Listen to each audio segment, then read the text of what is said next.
you all hear me now? Yes, you can. Yeah. How's everybody doing? I hope you all had some good sleep last night. If you slept at all. Um, wow. Hey, we have a great day ahead of us today.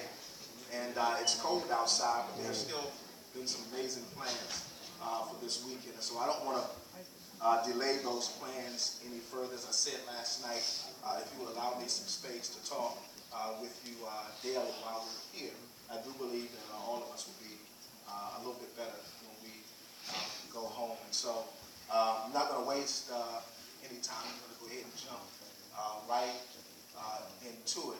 If you will allow me, though, to just kind of use the superhero analogy again, I won't draw it out, I'll just kind of reference it. One of the things that I've noticed about superheroes, with the exception of Jesus, is that they all go through great lengths to hide their identity. And I believe that they do this because it is a contradiction to what they are presenting. Superheroes wear costumes, they wear masks. And so, with the exception of Jesus, most of these superheroes go through great lengths to present something other than who they are. And so this morning I want us to take a peek at a story in the Bible about a young man who was possessed by demons. It just happens to be a young man. It could be a young woman. It could be a young person. And this young man struggles so heavily with his identity that he had to be isolated from the general population. This young man was so confused that he embraced a name that meant multiple personalities. And so as I shared with you last night, Jesus' reputation, his name, his fame began to spread. He had been raising, many of us believe, raising people from the dead. He had been healing and delivering the sick. He had caused the wind and the waves to stop. He had been doing some miraculous work. And in Jewish history and culture, according to my training and reading, according to Jewish history and culture, they had their culture and their history believed that one called the Messiah would come.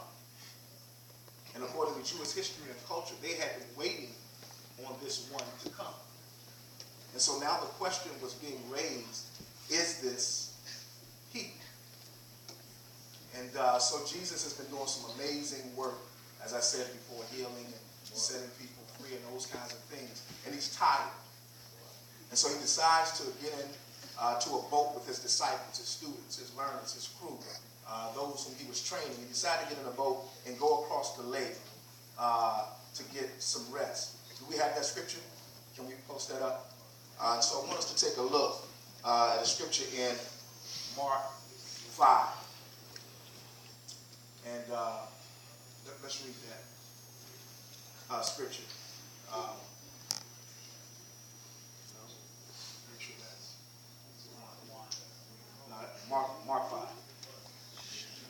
I'll read it here. It's okay. Mark 5 says this.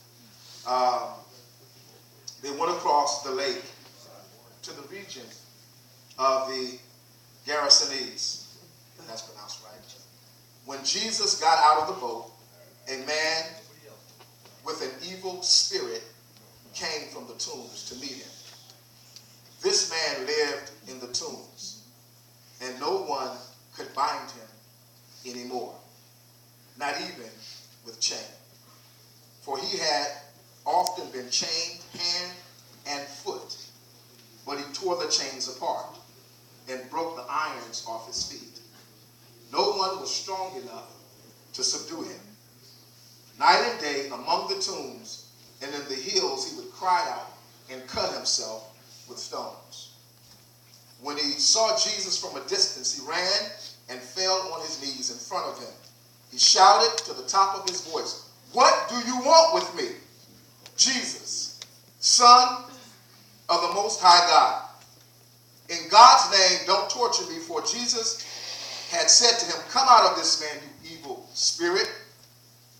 Then Jesus asked him, "What is your name?" "My name is Legion," he replied, "for we are many." And he begged Jesus, and again, not to send him out of the area. Legion was a section of the military that consisted of about 4,000 to 6,000 soldiers. And so when Jesus asked this man what was his name, he identified himself with 4,000 to 6,000 people. That's how much stuff was going on inside of him. Let me pray, and I just want to share a story with you this morning. So I may take a seat because I want this to be incredibly conversational. So let me pray. God, thank you so much for this day. It's cold outside, but we know that you are warm in our hearts. I do pray that you will bless our time. May we hear something that strikes our attention. We ask in Jesus' name. Some years ago, I was attending a men's Bible study fellowship at a church down in the D.C. area where I was living at the time. And this Bible study took place on Monday nights. And it would, have about anywhere from 50, 60, sometimes 70 men in the lower level of this church. It's one of the largest men's Bible studies I had ever seen been a part of. And this guy, Deacon Kraft, one of the smoothest, coolest deacons I've ever met in my life. And when he talked, he had a lot of wings on his finger. And when he talked, he would always point with his finger. And Deacon Kraft was talking about what it means for us to deal with our stuff. What it means to deal with the mess that's in our lives. And I can remember the more Deacon Kraft began to talk, the more I became overwhelmed. I became overwhelmed so much that I had to excuse myself when I went to the bathroom.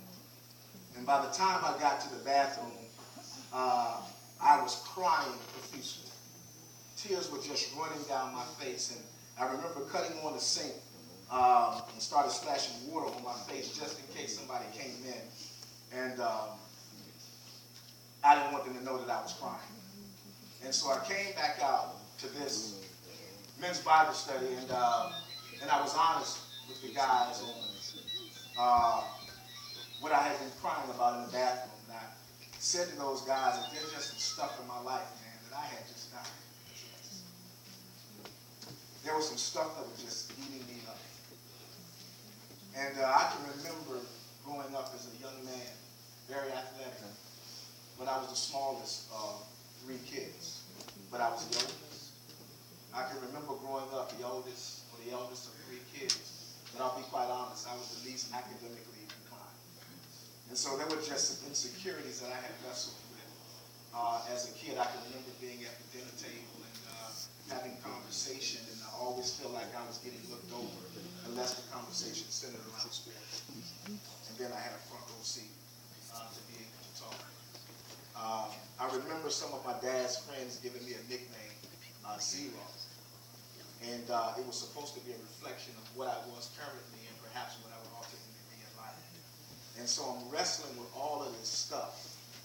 I can remember showing up, and I'm not proud of this, I can remember showing up at church, ready to serve, hot, wrestling with stuff. But even with all of that stuff going on, there was one thing that was eating me alive. And I couldn't figure out why I could not connect or get through to my brother, my younger brother. And so my mind started taking me back to this story, or to this experience many years ago. As a senior in high school, the summer going into college, I managed to get a football scholarship, and I still don't know how with 2 bad grades, but somebody was willing to pay me money to go to it. And so that summer before going to college, I was working in an ice company with my youngest brother. And we had a routine, and I lived in Virginia. We had a routine with these two brothers from the Bronx who had moved down with their family. And there were some projects called Lincoln Park. And when we got paid, our routine was to go to the corner store, buy up a bunch of alcohol. They would bring the weed, and we would sit in this car in Lincoln Park, and man, we would just get out. And I can remember saying to my brothers, we had made this pact, my brothers and I, that we would never do cocaine. We would never sniff or smoke cocaine of any form. Crack hadn't hit just yet, but so we said we would never smoke or chew cocaine. And here we were in this car in Lincoln Park, and the drink and the weed is going around. It's my car, my dad had broken the car. We were sitting my brother and I sitting in the front seat, and the two twin brothers were sitting in the back. And this stuff is going around. And I can remember, like yesterday, they smoked cigarettes. And the guy opened up a part of the cigarette, and he knocked a portion of the tobacco of the cigarette out. And then he filled the rest of the cigarette with cocaine. They call it a lot of different things, but in Virginia they call it a wood. And I can remember him packing that back up. And I can remember looking at my brother looking at me, because I was a huge basketball fan, and Len Bias had just died of a cocaine overdose. There was Jordan and there was Len Bias. And none of us know what Len Bias would have been had he not died. But Len Bias had died celebrating his first round pick to the Boston Celtics. He never played in the NBA. And I said I would never, ever touch cocaine. And here it is going around. And my brother looks at me. Only the way a little brother can look at a big brother. And he looks at me as it's coming around. And I remember him doing like this, tapping me on my leg, like, what you gonna do? And it came around. And I hit him. And so did he. Fast forward, years later, I managed to get through college and get a degree, not just one degree, but two. Get married to the beautiful wife you saw last night, and have some amazing kids. Get the white picket fence in the car, and live this seemingly comfortable life. But in the meantime, his life took a very different turn. He has spent the last 25, 30 years addicted, in and out of the system. I don't think he's ever spent more than 2 years in the general population. He's always been in and out for something. And I can remember this look on his face. And I'm wondering, why can't I get through to my brother? And so every time we would go home as a family with this beautiful wife and kids, I got to look at the face of an addict whose first experience with that drug was at my hand. A father who can't take care of his children. A man who has no place to live. And it was at my hand. So as I sat in that church that night, all this was flooding through. And I'm looking the part. I'm looking the picture. I'm dressed well. But here's what was going on in the inside. Here's what I looked like on the inside. My life was full of holes. I was being exposed. And I was trying to fill my life with stuff that I thought would allow me to forget what I had been through and what I had done. And every time I saw my brother, this came out.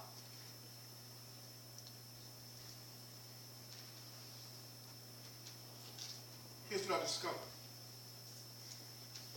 There is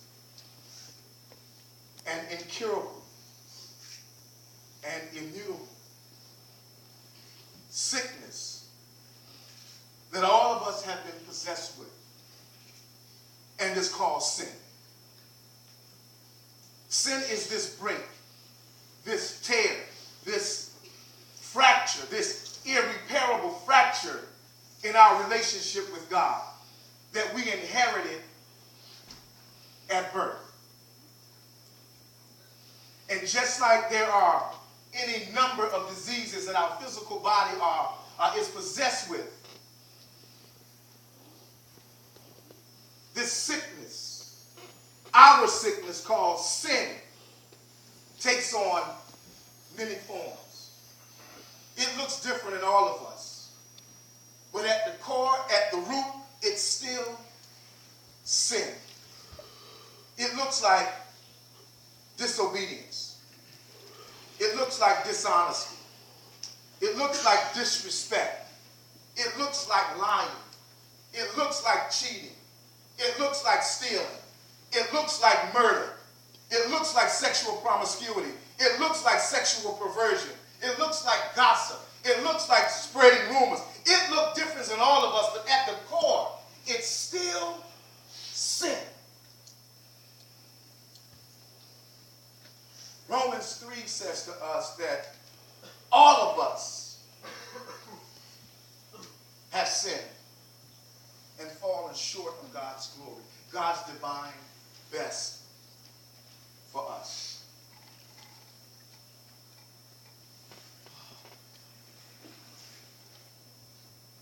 Sin. Sin. Question.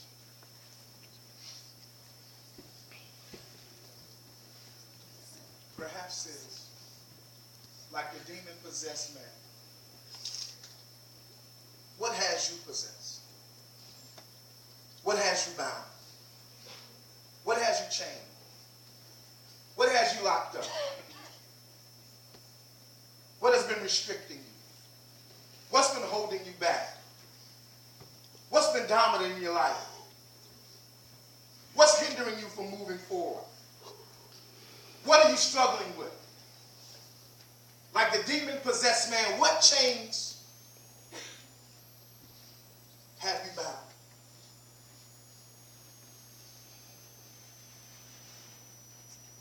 This is the question. What's possessing you? And what's its impact on your lives? If there was a cure for this incurable, immutable, inherent sickness called sin, the question is, would you take it if it was offered?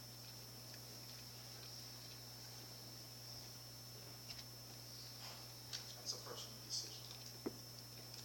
That's a decision that's not for your man, not for your girl. It's one that you got to offer. I think this crowd is big enough to process that decision. Let's pray. God, thank you so much for an opportunity to just be candid with one another. God, thank you that you show us ourselves, the best of us, and even the ugliest of us. God, I do pray that we would wrestle with this sickness, this thing called sin, this thing that often has us chained and bound, and sometimes we don't know why. God, I do pray that we would take this time serious to consider who we are and what perhaps our sicknesses are. We ask this humbly and ever so boldly. In Jesus' name. Hey guys, thank you all so much. rehab